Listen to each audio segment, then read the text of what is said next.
100 metre উঁচু থেকে একটি বস্তু নিচে ফেলে দেওয়া হলে এটি কত বেগে মাটিতে পড়বে। এখানে বস্তুটা মাটি থেকে 100 মিটার উপরে আছে, তাহলে এখানে এইচ এর মান হবে 100। এখানে বস্তুটা মাটিতে পড়বে, তো এখানে যখন এ বিন্দুতে বস্তুটা ছিল তখন এই বস্তুটার আদিবেগ ছিল 0 মিটার পার সেকেন্ড।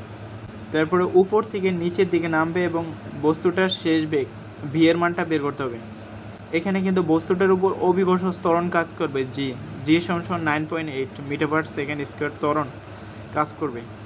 বেগের সূত্র জানি, বি স্কোয়ার সমান ইউ স্কোয়ার প্লাস 2gh। এটা হচ্ছে কোনো বস্তু উপরে থাকলে তখন এই সূত্রটা বসাবো, নিচের দিকে পড়লে আবার নিচ থেকে যদি উপরে নিক্ষেপ করা হয় তাহলে এখানে মাইনাস বসবে। এখানে আমরা মানটা বসাই, বি স্কোয়ার ইউর মান, ইউর বস্তুটা এ বিন্দুতে স্থির ছিল, আদিবেগ 0 স্কোয়ার